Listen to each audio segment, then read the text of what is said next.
cameras. There are several companies or organizations which are having different branded cameras in an isolated manner.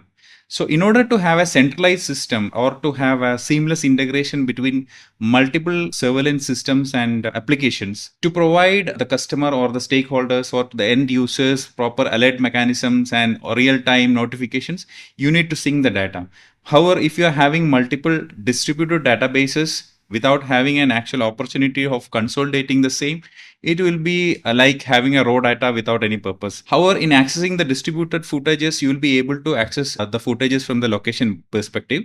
However, if you want to have a centralized data with real-time notification, real-time streaming or consolidation of the data, you need to have synchronization. Challenges would be to have real-time notifications or real-time syncing of the data or reviewing the data on a real-time basis. This is also very important to have proactive notifications. For that matter, somebody is trying to access a sensitive area in your organization, a distant branch of your own company or a sensitive area. If you want to trigger to multiple stakeholders or to the multiple users of your organization, you need to have centralized data. Else, the notifications or the alert mechanism will be limited to only those centers with the limited people who are eligible or who are able to access the specific footages or specific system. The current trends actually demands centralized data with distributed access plus real-time notification from various centers depending upon the hierarchy and the workflows. The signs which actually point towards upgrading the access management system or surveillance system would be to have a complexity in the infrastructure as such.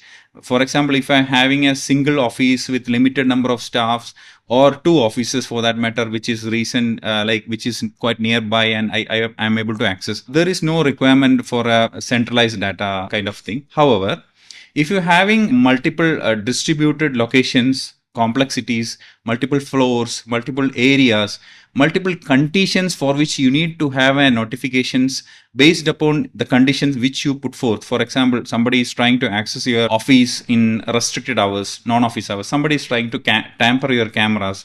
So this is like a personalized call wherein you could decide. There could not be a generalized norm which calls for upgrading the access control surveillance. However, this is just like a technology upgradation to fetch the complete results of implementing a system on a real-time basis. So the completeness of this system depends upon the integration of the data wherein the system is able to give us proactive notifications. The notification, the triggers, everything has to be on a real-time basis.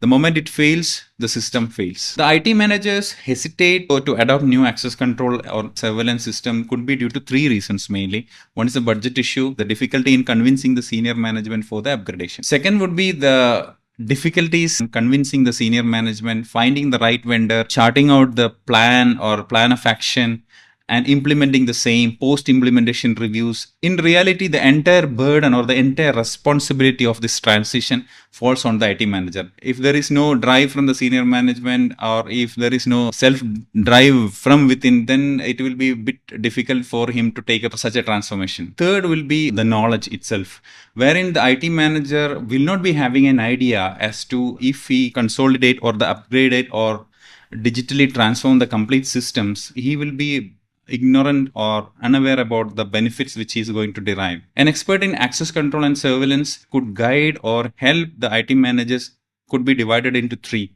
One, in assessing the problem and charting out a detailed project implementation plan. Second, to choose the vendors. Third is helping the IT manager to derive the post-implementation benefits for his organization. In your specific context, if you need some assistance or guidance, please reach out to me in the link given in the description. An IT manager can ensure a smooth transition from an old system to new system with the help of an IT expert or with the proper know-how as to what is the exact requirement which he is intending to.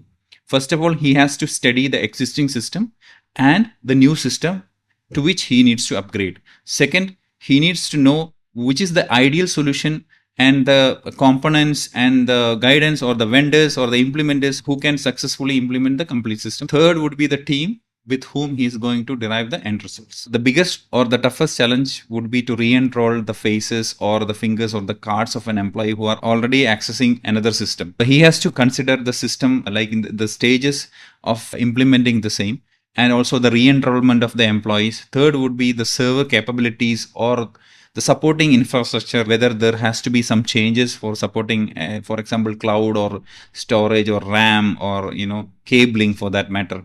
You need to study in detail as to what are the supportive factors for which you normally used to take IT prerequisites from the supporting vendor or the team, so that you have an idea, okay, these are the main things which needs to be considered.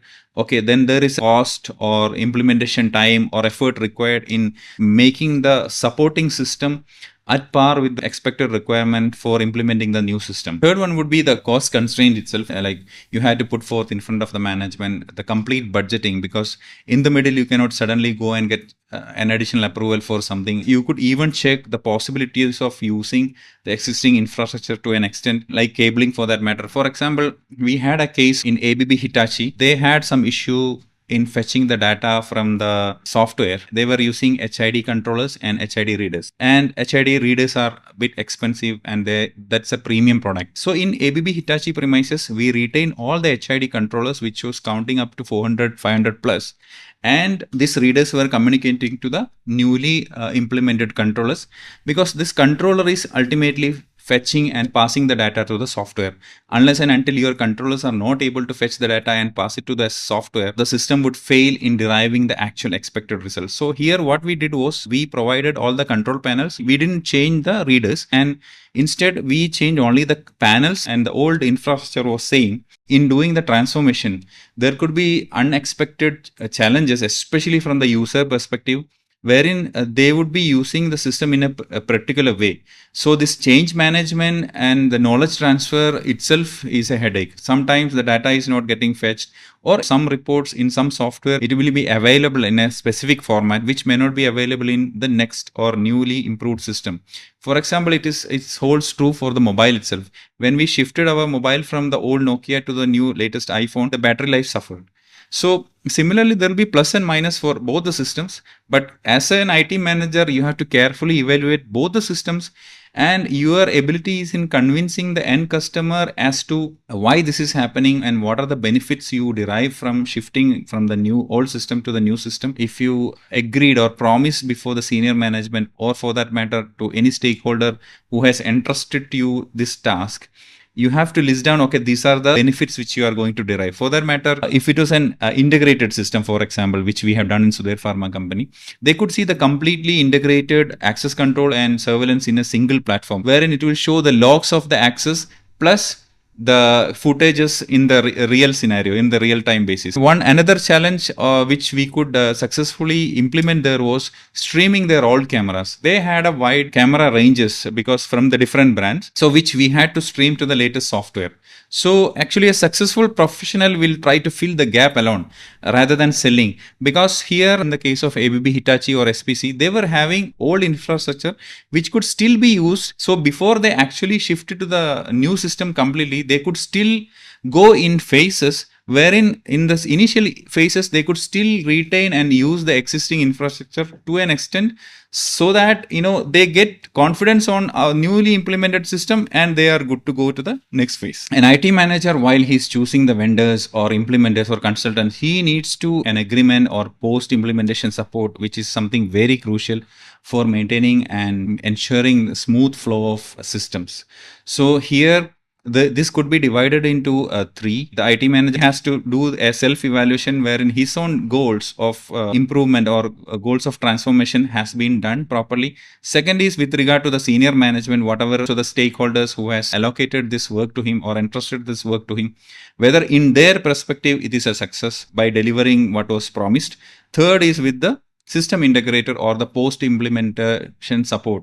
There could be a team from internally and there could be a post implementation support team from the external vendors. The long term impacts which we have seen in companies that have adapted real alert systems are enormous. One quick and major impact would be to get a real-time notification of security-related things.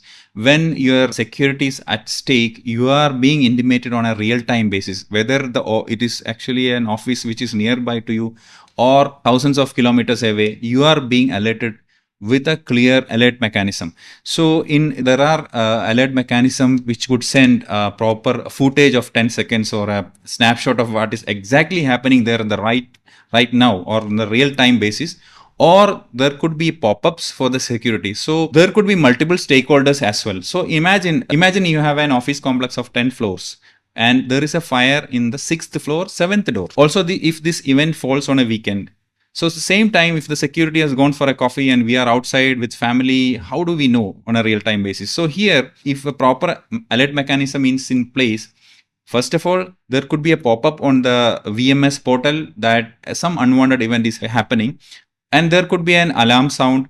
And apart from that, there could be email triggered with a picture and 10-second videos to multiple stakeholders. So the probability of everybody is not attentive to this particular situation is very rare.